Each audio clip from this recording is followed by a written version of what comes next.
ಇಲ್ಲಿವರೆಗೂ ಕರೆನ್ಸೀಸ್ ಹೇಗೆ ವರ್ಕ್ ಆಗುತ್ತೆ, ಹೇಗೆ ಮೂವ್ ಆಗುತ್ತೆ ಅಂತ ನೋಡಿದ್ವಿ. ಈಗ ಡಾಟ್ಸ್ನ ಕನೆಕ್ಟ್ ಮಾಡಿ ಇದನ್ನೆಲ್ಲ ಹೇಗೆ ಯೂಸ್ ಮಾಡಬೇಕು ಆ್ಯಂಡ್ ಮ್ಯಾಕ್ರೋ ಟ್ರೇಡಿಂಗ್ ಹೇಗೆ ವರ್ಕ್ ಆಗುತ್ತೆ ಅಂತ ನೋಡೋಣ. So this is what separates professionals from retail traders.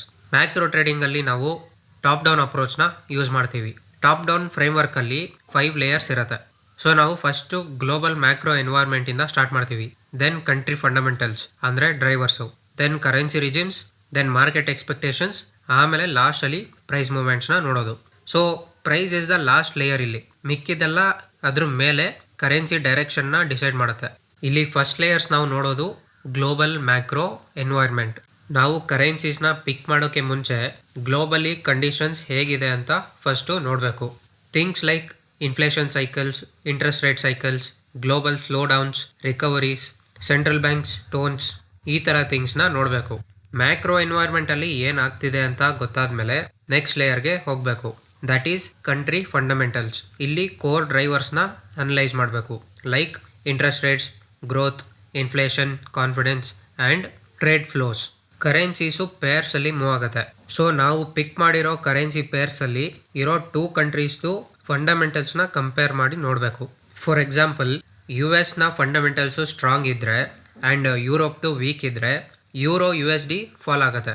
So fundamentals ನೋಡಿದ್ಮೇಲೆ ನಾವು ಥರ್ಡ್ ಲೇಯರ್ ಅಂದರೆ ಕರೆನ್ಸಿ ರಿಜಿಮ್ಸ್ಗೆ ಮೂವ್ ಆಗಬೇಕು. ಇಲ್ಲಿ ನಮಗೆ ಕರೆನ್ಸೀಸಲ್ಲಿ ಎಷ್ಟು ಮೂವ್ಮೆಂಟ್ ಆಗ್ಬೋದು ಅಂತ ಗೊತ್ತಾಗುತ್ತೆ. ಫ್ರೀ ಫ್ಲೋಟ್ಸಲ್ಲಿ ಬಿಗ್ ಮೂವ್ಸ್ ಆಗುತ್ತೆ, ಮ್ಯಾನೇಜ್ ಫ್ಲೋಟಲ್ಲಿ ಕಂಟ್ರೋಲ್ಡ್ ಮೂವ್ಸ್ ಆಗುತ್ತೆ ಆ್ಯಂಡ್ ಪೆಗ್ಡ್ ಸಿಸ್ಟಮಲ್ಲಿ ಮೂವ್ಸ್ ಆಗಲ್ಲ. ರಿಜಿಮ್ಸಲ್ಲಿ ನಾವು ಪಿಕ್ ಮಾಡಿರೋ ಕರೆನ್ಸಿ ಪೇರ್ಸು ಎಷ್ಟು ಮೂವ್ ಆಗ್ಬೋದು ಅಂತ ಗೊತ್ತಾದ್ಮೇಲೆ ಮಾರ್ಕೆಟ್ ಎಕ್ಸ್ಪೆಕ್ಟೇಷನ್ಸ್ನ ಚೆಕ್ ಮಾಡಬೇಕು. ಮಾರ್ಕೆಟ್ಸು ಎಕ್ಸ್ಪೆಕ್ಟೇಷನ್ಸ್ ಮೇಲೆ ಮೂವ್ ಆಗುತ್ತೆ, ರಾ ಡೇಟಾಯಿಂದ ಅಲ್ಲ. ಇಲ್ಲಿ ನಾವು ಡೇಟಾ ವರ್ಸಸ್ ಎಕ್ಸ್ಪೆಕ್ಟೇಷನ್ಸ್ನ ನೋಡಬೇಕು. ಡೇಟಾ ಎಕ್ಸ್ಪೆಕ್ಟೆಡ್ ಆಗಿದ್ರೆ ಸ್ಮಾಲ್ ಮೂವ್ಸ್ ಆಗುತ್ತೆ, ಡೇಟಾ ಸರ್ಪ್ರೈಸ್ಡ್ ಆಗಿದ್ರೆ ಬಿಗ್ ಮೂವ್ಸ್ ಆಗುತ್ತೆ. ಇದ್ರ ಜೊತೆಗೆ ಫಾರ್ವರ್ಡ್ ಗೈಡೆನ್ಸು ಮ್ಯಾಟರ್ ಆಗುತ್ತೆ ಆ್ಯಂಡ್ ಸೆಂಟಿಮೆಂಟ್ಸು ಡೈರೆಕ್ಷನ್ನ ಶಿಫ್ಟ್ ಮಾಡುತ್ತೆ. ಫಾರ್ ಎಕ್ಸಾಂಪಲ್, ಇನ್ಫ್ಲೇಷನ್ ಹೈ ಇದ್ದರೆ ಮಾರ್ಕೆಟ್ಸು ಹೈಯರ್ ರೇಟ್ಸ್ನ ಎಕ್ಸ್ಪೆಕ್ಟ್ ಮಾಡುತ್ತೆ, ಅದರಿಂದ ಕರೆನ್ಸಿ ಸ್ಟ್ರಾಂಗ್ ಆಗುತ್ತೆ. ಆ್ಯಂಡ್ ಅಟ್ ಲಾಸ್ಟು ಪ್ರೈಸ್ ಮೂವ್ಮೆಂಟ್ಸ್ನ ನೋಡಬೇಕು. ಚಾರ್ಟ್ಸ್ ನಮಗೆ ಪ್ರೈಸ್ ರಿಯಾಕ್ಷನ್ನ ತೋರಿಸುತ್ತೆ, ಬಟ್ ಅದ್ರ ಕಾಸ್ನ ತೋರಿಸಲ್ಲ. So macro traders first 1 to 4 ಲೇಯರ್ಸ್ನ ಅನಲೈಸ್ ಮಾಡಿ ಆಮೇಲೆ ಚಾರ್ಟ್ಸಲ್ಲಿ ಎಂಟ್ರಿ ಎಕ್ಸಿಟ್ಸ್ನ ಪ್ಲಾನ್ ಮಾಡ್ಕೋತಾರೆ. ಡೈರೆಕ್ಟಾಗಿ ರಿಟೇಲ್ ಟ್ರೇಡರ್ಸ್ ಥರ ಚಾರ್ಟ್ಸ್ನೇ ನೋಡಲ್ಲ. ಮ್ಯಾಕ್ರೋ ಟ್ರೇಡಿಂಗಲ್ಲಿ 80% ಆಫ್ ದ ಟೈಮ್ಸು ಫಂಡಮೆಂಟಲ್ಸ್ನ ನೋಡ್ತೀವಿ and 20% of the time technical ಅನಾಲಿಸಿಸ್ನ ಯೂಸ್ ಮಾಡಿ ಎಂಟ್ರಿ ಎಕ್ಸಿಟ್ಗೆ ಪ್ಲಾನ್ ಮಾಡ್ತೀವಿ.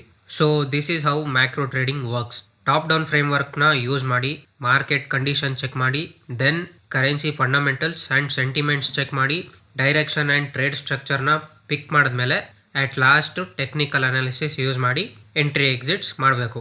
ಇದನ್ನು ಅರ್ಥ ಮಾಡಿಕೊಂಡು ನೀವು ಇಂಪ್ಲಿಮೆಂಟ್ ಮಾಡಿದ್ರೆ you can easily beat 90% of retail traders because they are busy fighting the market noise in short term. As a beginner ನಿಮಗೆ Forex ಮಾರ್ಕೆಟಲ್ಲಿ ಇದರಿಂದ ಒಂದು ಸಾಲಿಡ್ ಫೌಂಡೇಶನ್ ಬಿಲ್ಡ್ ಆಗುತ್ತೆ. ಈಗ ಮಾರ್ಕೆಟ್ನ ಪ್ರಾಕ್ಟಿಕಲ್ ಸೈಡ್ಸ್ನ ನೋಡೋಣ.